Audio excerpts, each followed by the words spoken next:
प्रणाम बच्चों। Today we are going to learn about the speaker of the Lok Sabha, it's function. यहाँ पे हम बेटा लोकसभा के स्पीकर के बारे में पढ़ेंगे, उनके फंक्शनिंग, वो किस तरीके से काम करते हैं, बराबर, उनकी ड्यूटीज़ क्या है, उसके बारे में डिटेल्ड इन्फॉर्मेशन इस पर्टिकुलर पैराग्राफ्स में हमको दिखाई देगी। The main function of the speaker is to see that the presiding of the Lok Sabha get organized in a prospective, prescribed form to maintain discipline, order and dignity of the house are the topmost function of the speaker। एक तरीके से देखा जाए तो speaker जो है बेटा, वो एक तरीके से देखा जाए तो लोकसभा का, यानी कि हमारा जो पर्टिकुलर लोअर हाउस है उसके जो जो उसके फंक्शंस है बेटा, उसका जो एडमिनिस्ट्रेशन है वो बहुत ही नीति नियम के साथ बेटा चलता रहे, और हाउस के अंदर जो रूल्स रेगुलेशन है, डिसिप्लिन है बेटा, बराबर, वो, और उसके गौरव का, उसके डिग्निटी का भी ध्यान रखा जाए, मर्यादाओं का ध्यान रखा जाए, उसका पालन किया जाए, उस हिसाब से सारा कामकाज चले, इस बात का ध्यान वो रखते हैं। The member of the Lok Sabha elect their speaker and deputy speaker from among themselves. ठीक है, जो लोकसभा के मेंबर्स हैं बेटा, वो खुद अपने आप में से ही स्पीकर और डेप्यूटी स्पीकर, यानी कि जो मेन अध्यक्ष और उपाध्यक्ष हैं बेटा, स्पीकर को अध्यक्ष कहा जाता है और डेप्यूटी स्पीकर को बेटा उपाध्यक्ष कहा जाता है, बराबर, इनको ये चूज़ करते हैं। The speaker presides over the session of the Lok Sabha and maintain and control it's functioning. जो स्पीकर है बेटा, वो लोकसभा के अंदर जितने भी मीटिंग्स होती है उसका एक तरीके से वो संचालन करते हैं बेटा, उसकी कार्यवाही का संचालन करते हैं, उसका नियमन वो करवाते हैं, उसको चलाते वो हैं, उसको मेंटेन करते हैं, उसके सारे फंक्शंस को कंट्रोल करते हैं। The speaker accept discipline from the members in the Lok Sabha. और स्पीकर हमेशा इस बात की आशा रखते हैं कि जो लोकसभा के मेंबर हैं वो लोकसभा के जो भी कानून है, नीति नियम है, उसके शिस्त का अच्छे से पालन करेंगे बेटा, डिसिप्लिन का पालन करेंगे और मर्यादाओं में रह के काम करेंगे। वो ऐसा कोई भी काम नहीं करेंगे जिससे लोकसभा के मान सम्मान पे किसी भी तरीके का उसका कामकाज जो है वो डाउटफुल दिखाई दे या हास्यास्पद दिखाई दे, है ना। कभी कभी हमारे हाउसेस के अंदर कुछ इस तरीके की हरकतें होती हैं, चिल्ला चिल्ली हो जाती है, चप्पल जूते चल जाते हैं, मार पिटाई हो जाती है, ऐसे भी इंसिडेंट हुए हैं, ऐसा नहीं है। और सिर्फ हमारे देश में नहीं, दूसरे देशों में भी होते हैं। कभी कभी जो पर्टिकुलर मेंबर्स होते हैं बेटा, वो अपना पेशेंस खो देते हैं और कुछ इस तरीके की हरकतें कर बैठते हैं जिससे हाउस की डिग्निटी को, उसके मान सम्मान को बेटा, उसके गौरव को जो है नुकसान पहुंचता है। तो स्पीकर हमेशा इस बात का ध्यान रखते हैं कि ऐसा कुछ हाउस में ना हो। The speaker is the protector of the dignity of the house, बराबर, जो कि मैंने अभी आपको समझाया है कि स्पीकर की ये जिम्मेदारी है बेटा कि वो हाउस की डिग्निटी को प्रोटेक्ट करे। His decision in the house are final and conclusive. उनका जो डिसीजन होता है बेटा हाउस के अंदर, वही अंतिम, मतलब एक तरीके से निर्णय माना जाता है, उनका ही डिसीजन फाइनल माना जाता है।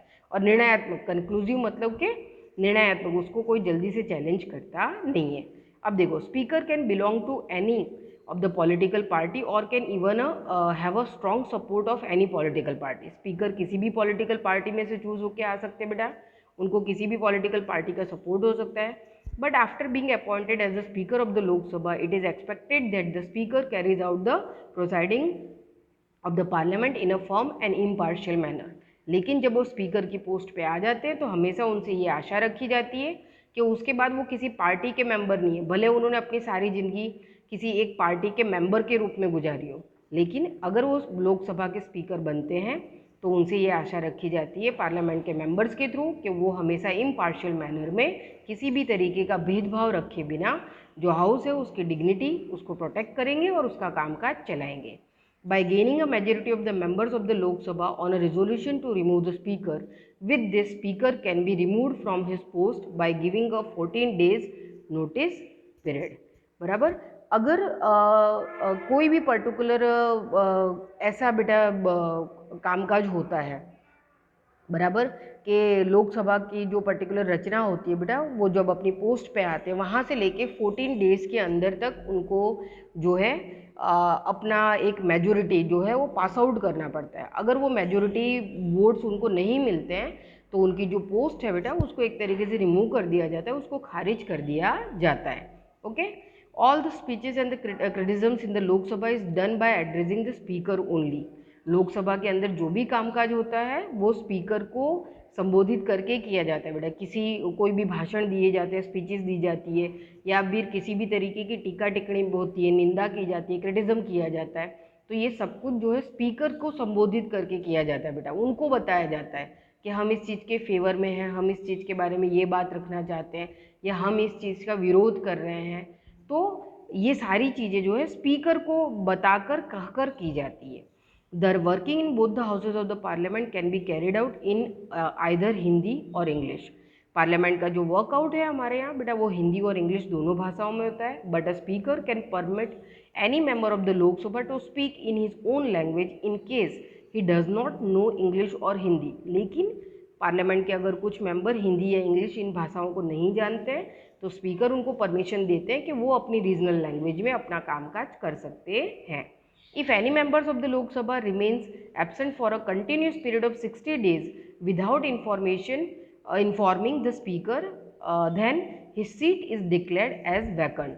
अगर लोकसभा का कोई भी मेंबर बेटा स्पीकर की परमिशन लिए बिना या उनको इन्फॉर्म किए बिना 60 डेज तक एब्सेंट रहता है लोकसभा में, तो उसकी जो सीट होती है बेटा उसको वैकेंट यानी कि खाली एक तरीके से स्पीकर जो है बेटा उसको वैकेंट डिक्लेयर कर देते हैं, और जो वो पर्टिकुलर मेंबर होता है उसकी मेंबरशिप जो है बेटा एक तरीके से मेंबरशिप उसकी हटा दी जाती है, उसको मेंबरशिप से हटा दिया जाता है क्योंकि कंटिन्यू वो 60 डेज से एब्सेंट है।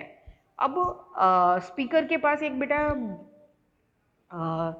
स्पेशल राइट होता है जिसको हम कास्टिंग वोट बोलते हैं, बराबर। अब कास्टिंग वोट है क्या, वो इस पैराग्राफ में आप समझो कि during any proceeding of the houses there arises any question, matter or the problem or discussion on any bill or act and decision upon it is also to be taken especially when the member of vote in favor or against the matter are equal in number, then in such condition the speaker can give his deciding vote which is known as casting vote। अब इसको ध्यान से समझो बेटा कि जो speaker है, अगर लोकसभा के अंदर बेटा कोई भी ऐसा बिल है, कोई भी ऐसा कामकाज है, कोई भी ऐसी समस्या है जिसके ऊपर चर्चा विमर्श करने के बाद एक पर्टिकुलर डिसीजन लेना है, डिसीजन लेते समय जो वोटिंग होता है उस वोटिंग के अंदर जो वोट्स आए हैं बेटा उस वोट्स में अगर हमको सिर्फ एक वोट का डिफरेंस दिखाई देता है तो यहाँ पे या इक्वालिटी दिखाई देती है बेटा, लेकिन वो बिल को पास करना बहुत ज़रूरी है। तो स्पीकर के पास ये राइट होता है कि अगर स्पीकर चाहें, अगर स्पीकर ये चाहते हैं कि वो बिल पास होना चाहिए तो वो फेवर में वोट कर सकते हैं। अगर स्पीकर नहीं चाहते हैं कि बिल पास नहीं होना चाहिए तो वो अपोज में जाके उसमें वोटिंग कर सकते हैं। तो इसको कास्टिंग वोट कहा जाता है और स्पीकर के उसी एक वोट से डिसाइड हो जाता है कि वो बिल एक्ट में कन्वर्ट होगा या नहीं होगा, बराबर, या फिर उसको रिमूव कर दिया जाएगा, उसको हटा दिया जाएगा। तो ये बहुत ही एक तरीके से निर्णयात्मक वोट माना जाता है बेटा, जिसको कास्टिंग वोट कहा जाता है, जिसका अधिकार स्पीकर के पास होता है। अगर वो चाहें तो फेवर में वोट डाल सकते हैं और वो ना चाहें तो अपोज कर सकते हैं। कब? जब किसी पर्टिकुलर बिल के ऊपर इक्वल वोट्स पड़ जाते हैं 50-50%, और फिर एक वोट यानी कि 51 करने की ज़रूरत होती है, या फिर अगर उसको हटाना है, ना में कन्वर्ट करना है तो भी 1 वोट चाहिए, हाँ में कन्वर्ट करना है तो भी 1 वोट चाहिए।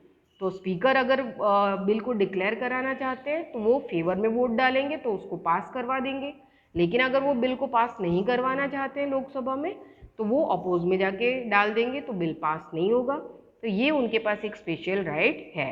Apart from such a situation the speaker can vote. Shri Ganesh Vasudev Mavalankar was the first speaker of Lok Sabha.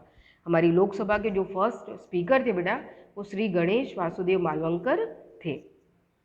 ये अंडरलाइन कर लेना इनके नाम को बेटा, कई बार जो है इम्पॉर्टेंट क्वेश्चंस में आता है। स्पीकर के बेटा फंक्शनिंग आते हैं, फिर ये कास्टिंग वोट के बारे में भी शॉर्ट क्वेश्चन आता है कि व्हाट इज़ कास्टिंग वोट, तो आपको ये पूरी जो 4 लाइन की प्रोसेस है ये बतानी पड़ेगी। In the absence of the speaker the presiding are conducted out by the deputy speaker. अगर स्पीकर किसी भी रीज़न से बेटा अगर वो बीमार है या कोई भी ऐसा कारण है जिसकी वजह से वो हाउस को कंडक्ट नहीं कर पा रहे हैं तो उस समय डेप्यूटी स्पीकर हाउस को कंडक्ट करते हैं। In the absence of the speaker and deputy speaker, the presiding of the Lok Sabha are conducted by the speakers panel consisting of the senior experience and who are familiar with the presiding of the parliament, experts from the different political parties। बराबर। यहाँ पे हम देख सकते हैं बेटा कि अगर मान लो कि स्पीकर और डेप्यूटी स्पीकर दोनों के दोनों जो है एब्सेंट है, किसी ऐसी सिचुएशन आ जाती है, तो उस समय हमेशा स्पीकर की एक पैनल बनी रहती है बेटा।